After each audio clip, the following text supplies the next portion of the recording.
Well, good evening. My name is King Legion, and I'd like to have a chat.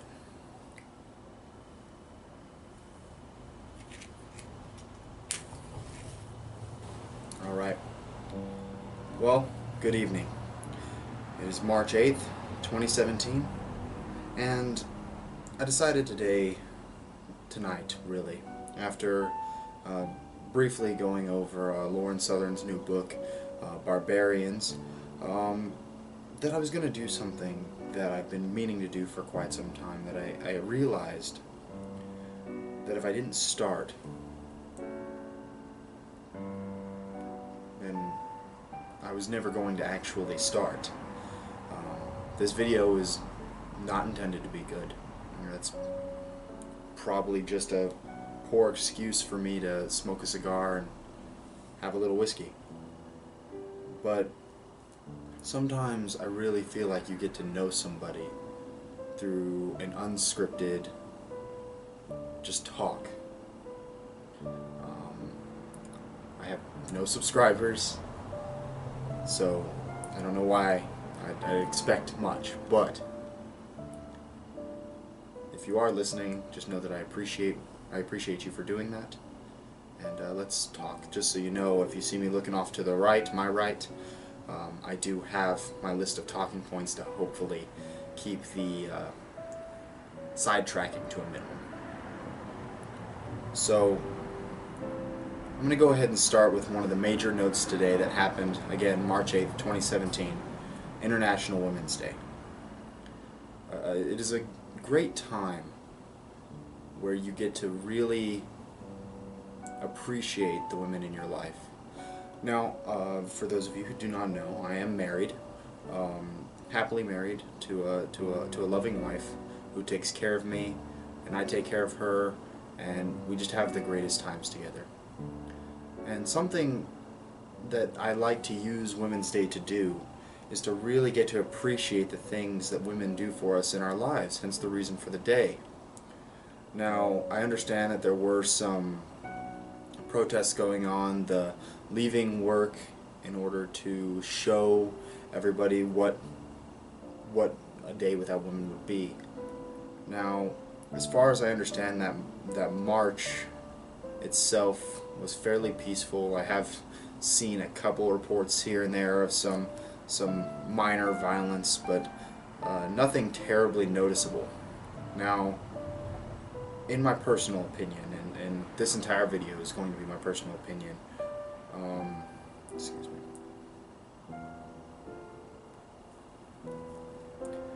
In my personal opinion, if you ask to leave work to go to some sort of protest or event, be it Women's Day or you can make up another holiday, make up some sort of march, I ultimately don't have much of a problem with it. As long as you notify your employer ahead of time, there's not much an issue. One thing that I remember about the what was it? Recently there was, I think it was immigrants. Feel free to correct me if I'm wrong. Where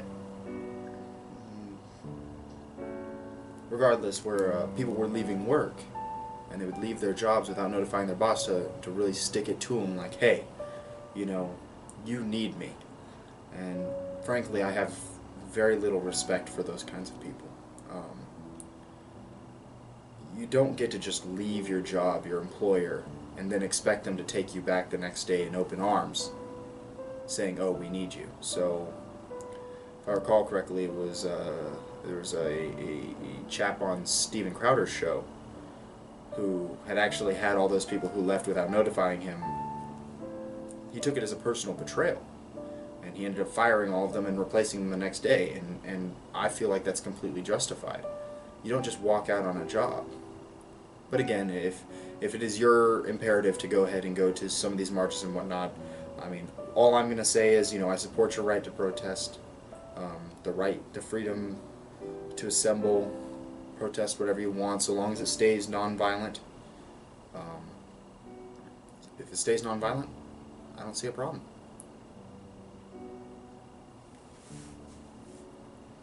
but you gotta let your employers know. You can't just leave them in the dark. So, and just for your essay, I don't have a set time for this. I'm just gonna go until I run out of things to talk about.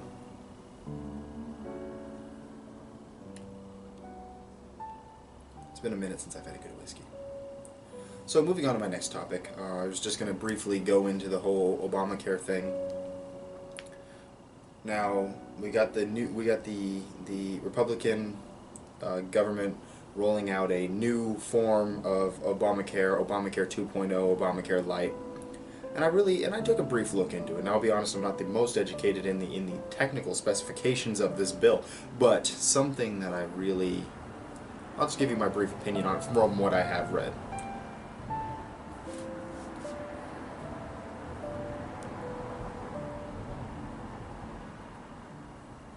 Cigar aficionados can, hang me later for my lack of proper cigar smoking etiquette. Now, from what I've read so far, I understand that they're no longer making healthcare a required prerequisite, as in you're not going to get fined for not having health care anymore. Now that's something I very much support, which is one of my biggest problems that I had with Obamacare, or the Affordable Care Act if you're so inclined. Not being forced to pay for something has always irked me in the wrong sort of way. I don't feel like anybody should ever be forced to pay for something, especially not health care. And this is one of the reasons why I sometimes get into debates with people about, say for instance, Planned Parenthood. Now, I've been educated lately on the source of their income and whatnot. Now, I don't have a problem with Planned Parenthood. However, I personally don't feel like it should be federally funded, purely for the reason that I feel like the market should be able to handle that sort of thing. Call that idealistic if you want. I'm a bit of a libertarian. Smaller government, less federal funding to businesses, let them take care of themselves, either through donors or through people purchasing their services. But with that, again, I don't like the idea of a taxpayer being forced to pay for something that they may not even necessarily believe in or agree with.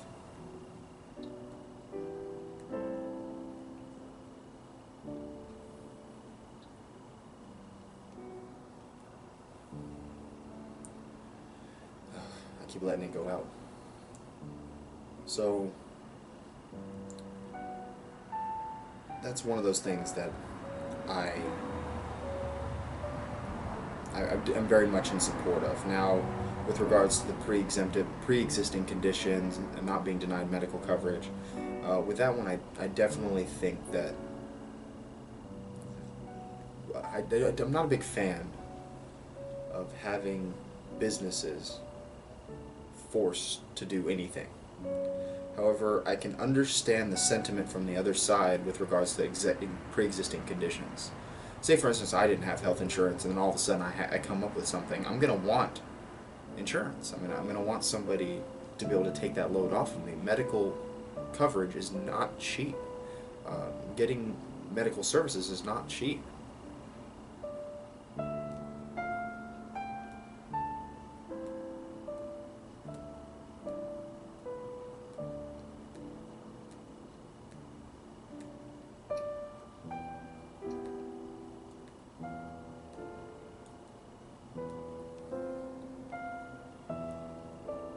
So that's my opinion on that.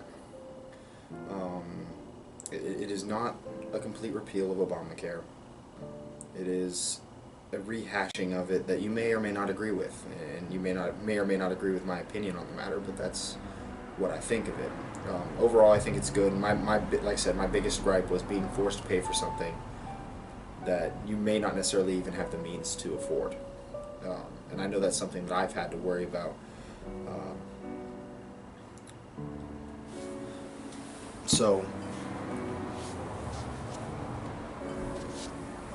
on to my next talking point, and something that I've really seen a lot of people worried about, and I myself is worried about, is the Vault 7 leaks to WikiLeaks. Now, for those of you who don't know, essentially a bunch of documents were leaked to WikiLeaks. There's a couple thousand documents leaked detailing all the different ways that the CIA are able to survey people, how they're able to cover up their tracks, and the different cyber weapons that they have available to them, including exploits for all sorts of mobile devices and the such like that. Now, those leaks, now the Central Intelligence Agency, the CIA, that's their job, all right? Their job is to survey people, all right? So to be surprised that they had those sorts of surveillance techniques is I think, a little bit naive, but just to the extent, I guess, is what people are worried of. To be able to access anybody's information just on a whim. Now, granted, a lot of us keep our information public now. You know, Facebook is a public entity. Anything you put on there is public. Twitter and the like.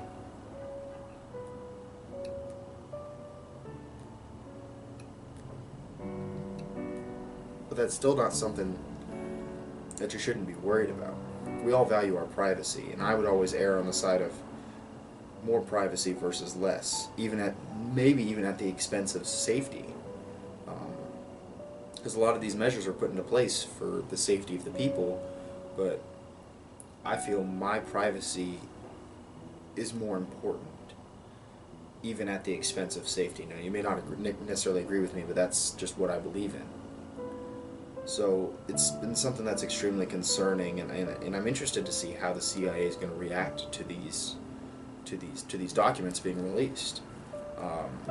Now, apparently they have been verified by Edward Snowden. There's some encryption codes and whatnot that are in these documents that only an insider would know.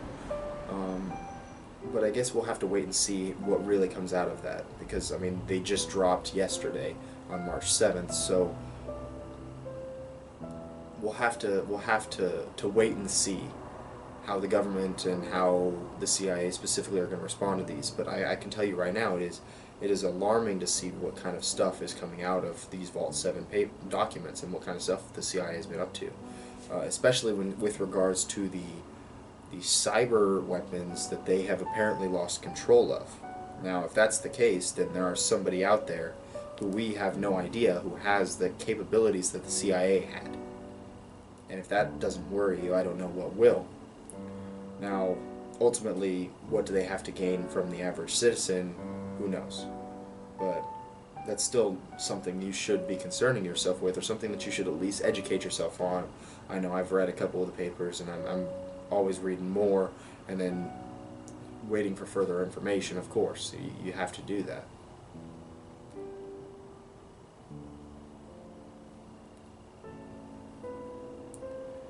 This is a great cigar, just so you know. And I guess that's really all I have to say on the really big headlines for today. I know there's a couple more. Hopefully in the future, what I intend to do is leave it up to public. You know, we'll get the main headlines out there. I'll give my opinions on them. I want to have more of these fireside chats, I guess. And I know Fireside, there's no fire here. My cigar counts, I guess. Or maybe just give myself more of an excuse to drink and have a cigar. But I mean, really, why am I starting this? I guess that's a good question. Like I said at the beginning of the video, I've been meaning to start recording for a while. Give my opinions on current events, things that have been occurring. I just haven't yet. And really, my voice is one of millions. There are plenty of people who actually have a platform in which I have none. But it interests me to go ahead and make videos and get my opinion out there. Plus, like I said, it gives me an excuse to smoke a cigar, enjoy a drink, and go from there. Now, in the future, hopefully my talking points will be a little bit more refined. I'll have more to say. I can actually research a little bit better. There's going to be a little editing work here and there. I'm not, obviously, you don't just put something up without editing it. Even I'm not that great an orator, so I'll throw a little bit of edit in there to shorten out the times where I'm, say, lighting my cigar or taking a while to heat it up a little bit more. But I guess really in the end, my ultimate goal with the chat, and take what you will from it, is we live in chaotic times. Things are getting hard. Life is difficult. I mean, you got to work hard, and sometimes through your hard work you don't even necessarily see the benefits of it until much later down the road. But ultimately, what I want to convey is a sense that everything is going to be okay. At the end of the day, everything is going to be okay. And you just have to stay hopeful, work hard, fight for what you believe in, speak your mind, debate with people. I mean, that's one of the lost arts of these days, is debating with people. Now, granted, I'm not going to pretend like I'm the greatest debater in the world, but you can have friends who don't agree with you. You can discuss things with people who have fundamentally different beliefs than you. I would consider myself a classical liberal, I guess what you could call that nowadays, right-leaning libertarian. I am very much, small government. But I have friends who are on the other side of the spectrum. I've got friends who are progressives, friends who are more authoritarian, whereas I'm more libertarian again. But does that mean that you can't discuss with them, that you can't be friends with them, that you have to shut down a discussion with them? Absolutely not. And my hope would be that as I continue doing these, I do get good feedback, and I get people who disagree with me. I'm not gonna shut anybody down, and I'll say that now as a promise. I mean, unless you're actively calling for violence, and I mean actively calling for violence, not just being sarcastic. If you're actively calling for violence, then we might have an issue. But if you're just speaking your mind, even if you get angry, I'm not going to stop you from doing that. I may not agree with you, but I'm not going to stop you. Why would I? I would err on the side of more opinions is better than less, even if I don't agree. But I guess on that statement, I go ahead and end with this. Good night, everybody. Everything will be okay.